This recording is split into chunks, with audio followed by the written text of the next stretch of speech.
bumaba na rin sila, oh. Malamig na yung kuwan.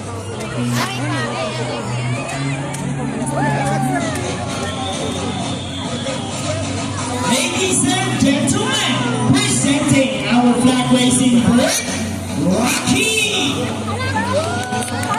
Come on, Rocky!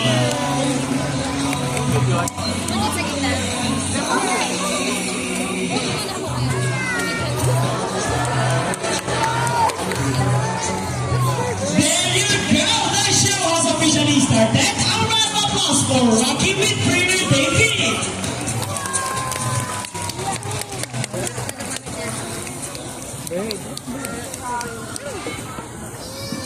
Hello everyone and welcome to Manila Ocean Park's All-Star Bird Show with me, Trainer Francis.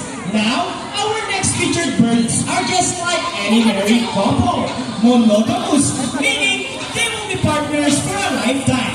Pretty romantic, right? But as any couple will attest in a relationship, there will always be battles. Meet Chaco and Buddy, our beautiful pair of Mulucan cockatoos. And today, they will battle it out to see who's the best in a basketball game. But before we start this battle, I will divide you guys into two groups. First, the girls. All the girls will cheer for Chaco. Come on, girls, let me hear a cheer. Chaco! Chaco! Very good. And all the boys will cheer for Buddy. Come on, boys, let me hear your cheer. Buddy! Buddy! Very well, so birds ready, trainers ready, set, go! Here comes Buddy on the sports ball. First score for Rocky. Second score for Buddy. And Buddy wins! Trainer Rochelle, what can you say about that? You guys lose this time. Hold it, we want another race. Oh, they want another race, Trainer JB. Are you sure about that? Do you want Chaco to lose again? This time I guarantee you that Chaco will win. So what race do you have in mind? I want a ring race. And what is our ring race?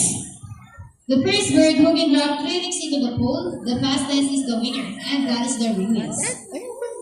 So our ring race it shall be. Remember guys, that boys already have 1 point. So girls, let's cheer for Chaco to win this time. We'll be doing this again, and this time our ring race. Ready, set, go! Here comes Buddy on his first ring. First score for Buddy.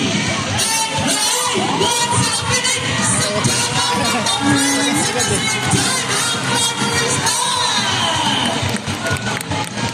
And the winner is Chaco! Trainer Jamie, what can you say about that? 3 rings at the same time! Hey, you guys cheated!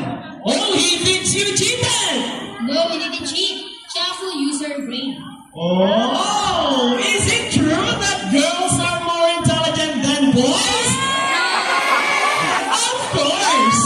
Now, the round of applause for Chaco and Buddy, with Trainer Rochelle and Trainer JB.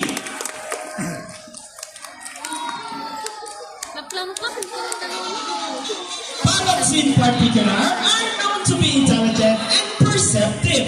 That's why we continue to enhance their skills and not get bored.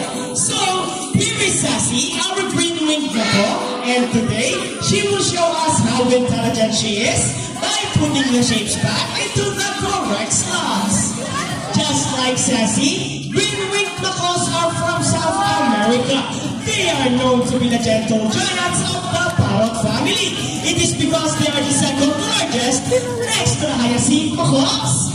They can grow up to 92 centimeters in length and can live up to 8 years old. And for the last shape, go Sassy! Intelligent, right? A round of applause for Sassy with Trainer Sean! Now guys, we need an adult volunteer with 500 peso bill. Anyone who wants to be our lucky volunteer for today, just raise your hands up and we will choose one. Come on guys, don't be shy. We need an adult with 500 peso bill. Come on guys. Babalik niyo ba? Come on, raise your hands up! Alright, I think we got one! You will notice that the birds in our show are mostly parrots. It is because they are highly intelligent, charismatic, colorful, and musically inclined.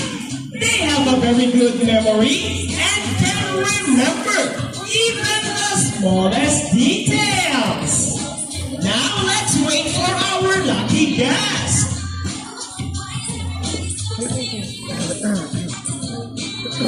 Hi ma'am, good afternoon. Welcome to Manila Ocean Park. Please stand beside me. Now ma'am, may I ask what is your name? A round of applause for our volunteer Miss Kim. Now ma'am, may I have your 500 peso bill? And kindly follow me here in front. Ma'am, all you have to do is stand here in front, over here, facing this way, and extend your left arm just like this. As I put your money between your fingers.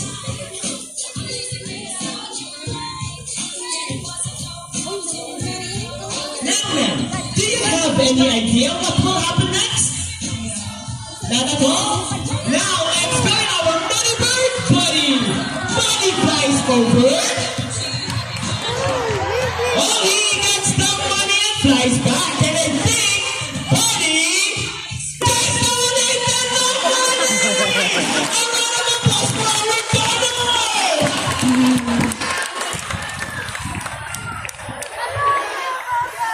Ma'am, I have a question for you. Did you know that Manila Ocean Park is also a rescue center for birds? Well, now you know that your money will go a long, long way, and we are very, very grateful. You may now go back to your seat and enjoy the rest of the show. I'm serious. Bye. Anyone else? How about 1,000 peso bill this time? No more? Yeah, I'm serious. Bye. Miss Kim, are you okay? Yeah, you look so sad. No, man, we're just kidding. It's all part of our show. Please come back here in front and we'll give your money back. Ma'am, Buddy is saying something. Before Buddy gives your money back, Buddy wants to give you a kiss. Is it okay? Wonderful. Now stand here in front, look at your camera, and offer your cheek. So wait, another one. How about on your hand? Just open your palm and look at the camera. Smile. And there is your money. A round of applause for our volunteer and buddy. Ladies and gentlemen, now that you have seen our colorful and intelligent parrots, we would like to show you another species of bird here in Manila Ocean Park. Birds of prey, or also known as raptors, hunt and feed by other animals. The term raptor came from the Latin word rapere, meaning to seize or to take by force. These birds are characterized by their keen vision that allows them to detect prey during flight. They also have powerful talons and beak. Ladies and gentlemen, please look to your left. Presenting our Philippine Eagle Owl. Here comes home. Some of the picnic is Homo philippensis. These birds can be found in Bohol, Samar, Leyden, Catanduanes, and possibly in Sibuyan. And meet our family guide. Here comes Steve. Family guides are also as a nestor indus, one of the 446 species of birds of prey around the world. These birds can be found in India, Indonesia, Bangladesh, Pakistan, along China, including here in the Philippines. And as you can see, we have our homemade pigeons! Homemade pigeons is a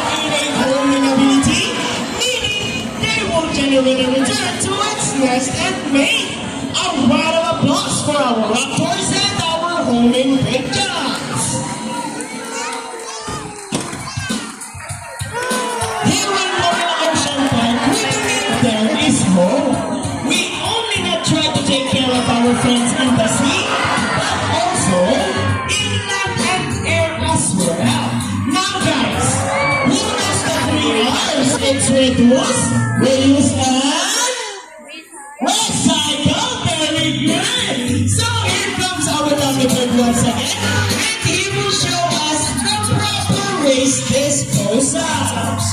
Nobody? Easy, right? So if the bird can do it, so can we.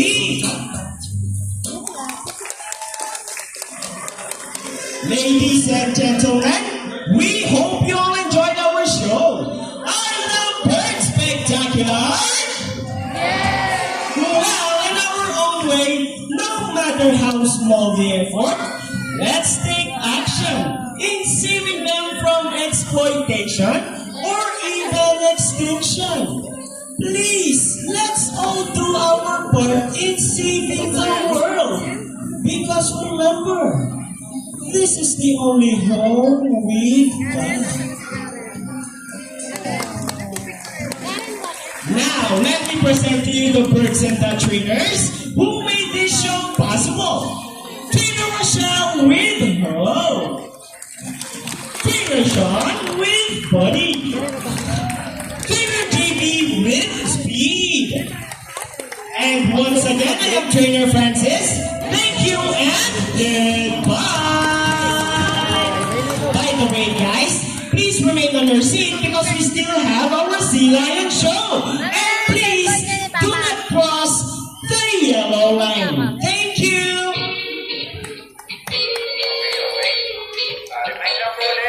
Ano password?